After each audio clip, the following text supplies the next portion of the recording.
Okay, so I'll begin with the introduction or a brief description of this book.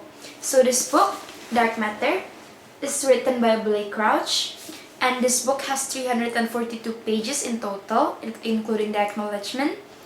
And also, this book is completed with the physical attribute of a hardcover. Therefore, we're going to break down several parts of this Dark Matter book written by Blake Crouch. As a big fan of science fiction novels and thriller novels, this Dark Matter novel just gave me the best impression upon how physicists have to opt for their life, like whether they want to continue their life as to create family, or whether they would want to actually create a breakthrough in science.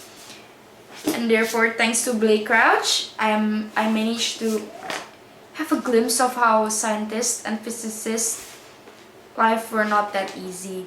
Okay, so Dark Matter actually talks about Jason Deason's life and how he actually chose to become a guy who creates a family with his girlfriend named Daniela instead of continuing his journey to become a famous physicist, quantum physicist, who managed to found a breakthrough about superposition. And he thought that his life was awesome, in which he thought that his life was great by having his son Charlie and his wife Daniela, until the day he got kidnapped by someone so-called as Jason Deason as well. Two Jason Deason. The first one will be the Jason Deason who lives with his wife and lives with his son Charlie, and another Jason Deason who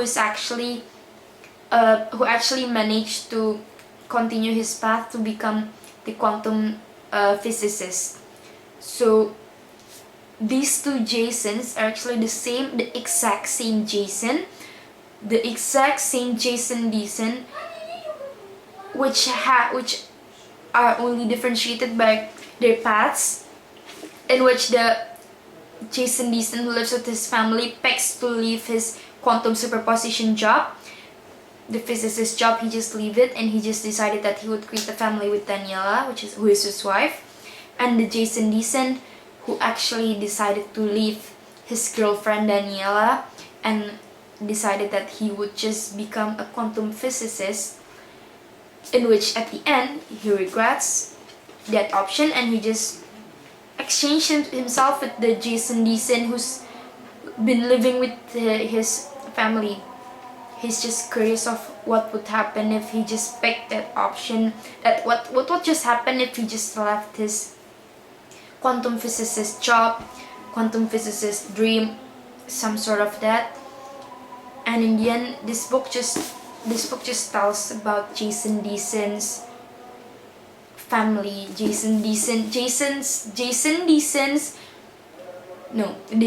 Deason which picked to become a father instead of the Jason Deason who decided to become a quantum physicist. So that's the 3-minute description of Dark Matter. There are two important characters in Dark Matter novel. First would be Jason Deason, as Jason Deason comes in a lot of paths, and in the end you won't be only seeing one Jason Deason, but there's going to be like a million Jason Deason from different paths, different options that they have been taking. And however, this book will still be talking about the Jason Deason who decided to be a father, and the Jason Deason I first introduced, which is the Jason Deason that left his quantum physicist path away, and he just decided and finalized that he's just going to create a family with his wife Daniela. And so by that statement I just gave before, the second important character will be Daniela Deason, which is Jason Deason's wife. And in my opinion, Daniela is one of the most important characters after Jason, because Jason Deason is nothing without Daniela. Even when Jason decided that he would be a quantum physicist, he returned back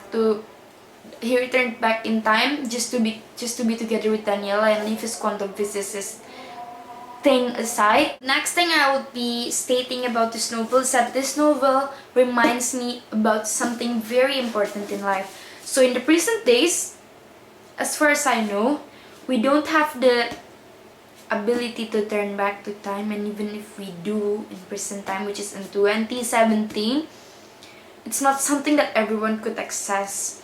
Maybe scientists are developing time machines or time traveling sort of stuff, or maybe dimension traveling or something. But currently, to me, and I believe to most of us humans living in the earth, going back into time is not that easy. Speaking or mentioning the word traveling back into time would be easy, but to do it wouldn't be that easy. So as soon as I read the part in which the physicist Jason Deason decided to go back into time and then exchange himself with the family Jason Deason, or the father Jason Deason, I realized that even physicists were trying their best to return back into time and to know what would have happened if they picked the other choices or the other path that they actually did not take. So another thing that reminds me in life would be like when we don't study for examinations and then suddenly we just regret, and then we just think that I should have studied for this exam and I would have gotten a very high mark for this. And yeah, it happens, and this is one of the things that makes me regret that I don't study well for exams. And it's also the same reasons in which the physicist Jason Deason decided that he stated that he actually regrets picking the quantum physicist path instead of creating a family with Daniela. So that's the important value, or something that this book reminds me of something important in my life. Yes, we just do not regret things, because regret comes last. The next one would be the which part of the book that I think was the best. In my opinion, this part of the book, which is the most interesting and the most memorable one, would be when Jason Deason adopted that he was supposed to make a family with Daniela, and he was thinking, what would have happened if I become someone who actually managed to create a breakthrough in the quantum superposition theory. And for a second after he adopted it, he just finalized that he wants this life. He wants this life with his wife, because if he did not create a family with Daniela, he wouldn't actually see, or his son wouldn't actually exist in the present world. And to him, to Jason Deason, that was the best. That was the best thing that ever happened to him in his life. And yes, to me that's just the best part, or the most memorable part from the book Dark Matter. So the next part I will be breaking down would be how Jason Deason changed from the first few chapters of the book until the end of the book. So it begins when Daniela actually states about their old friend named Ryan Holder managed to receive the Pavia Prize for Neuroscience. And for a second, the loving, the kind-hearted father, the loving husband, and friendly guy just turned into someone who thinks like, that should have been me. I was the one who's supposed to receive the Pavia Prize for a quantum superposition breakthrough.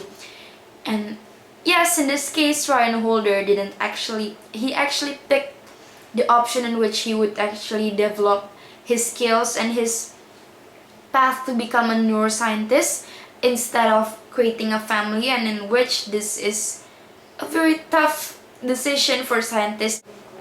He was actually being rather mad for the thoughts that for his thoughts that keep saying that it was supposed to be him who received the Pavia Prize for the quantum physics and the quantum superposition, but he gave it up. So from the kind-hearted husband, the friendly guy, just turned to someone who's really mad, someone who's jealous, and someone who's really irritated by his friend who actually received the prize instead of him. Well, actually, it's something that I'm pretty sure that we all of us could imagine it be having our shoes, having ourselves in their shoes, as it happens most of the time. Not only to Jason Beeson, but it happens to us also, right? Of course it is. So there are several facts that I've just learned from the book Dark Matter, and obviously the facts that I've finally managed to comprehend was actually based on physics, science, scientists, physicists, and dimensions. Yes, I just realized that based on the book, I'm beginning to feel curious about how dimensions that there isn't just one dimension in the world, in the whole universe, and it's just it feels like Blake Crouch beginning to pull a string towards me, and like he's forcing me to question much more about dimensions, time, universe, and some sort of those. And it actually baits me to question on what would have happened if I were to be a scientist or to be a physicist. Would I be able to create a breakthrough on multiverse, dimensions, time? It's just for me and God to know. But yeah, so the facts that I've begun to know, the facts that I got from the book is that 1, to be a physicist isn't that easy. 2, to be something that you want would take risk and we would have to give something as a change of what we're going to have. And 3rd would be dimensions and the universe is not a simple thing that we could just conclude in minutes or seconds. And if I were to be a physicist, it's going to take much time, as in years or maybe decades, in order to create a breakthrough on universe and dimensions. And lastly would be how this Dark Matter book reminds me of something else. And yes, this Dark Matter book reminds me of a movie, but not a novel. So I'm pretty sure most of us know the movie titled Interstellar or maybe The Martian. Well, Interstellar is actually a very nice novel, a movie based on physics as well, and it talks about dimensions, also multiverse, and also a father who wants to return back to his family. Interstellar actually talks more about dimensions and time, but however it does not talk about the dimension inside the world as in the Earth, but it was talking about dimensions and time and NASA and gravitation and black holes that are actually located outside of the world, outer space, astronaut based, NASA based. And I like Dark Matter. Dark Matter stays inside the world, stays inside our world, just different dimensions, and they're not talking about the outer space, but maybe a little bit of time and dimensions. So I would conclude that Dark Matter has something alike with Interstellar based on the time, physics, dimensions, multiverse, and going back to their families. So Blake Crouch has been one of my favorite science fiction and thriller novelists that I've been admiring for the last few years. And the other novels that I would recommend would be Blake Crouch's Wayward and Pines. I have read both of these novels, and I don't really watch their movie, but I watched the first few episodes of the first season of Wayward Pines, and it is a really good movie, a really good TV series based on the novel. And even though they have a little bit of distinct parts, like what happened to the main character in the first place, and based on the movie and based on the novel. Just flips a little bit, but it's still the same, and it still has the typical Blake Crouch's writings, or Blake Crouch's description of places. It's just there, and the way they turn the sentences, the description of locations, how Blake Crouch's used to explain it, and then they put it into a real set. It's just it doesn't actually look much different from how I expected it to be. But other than Blake Crouch, I would like to say Stephen King, or maybe Dan Brown. As Stephen King is a thriller novelist as well. He's an author for It, Misery, and some other titles, famous titles. So lastly, there are several words that I would like to replace this book's title into my own title, and those would be: first, the title. If I were to change the title of this book, it would be 1. Another Me, or 2. Deceived. This book will question you whether are you happy with your life or not. So that's the end. Thank you.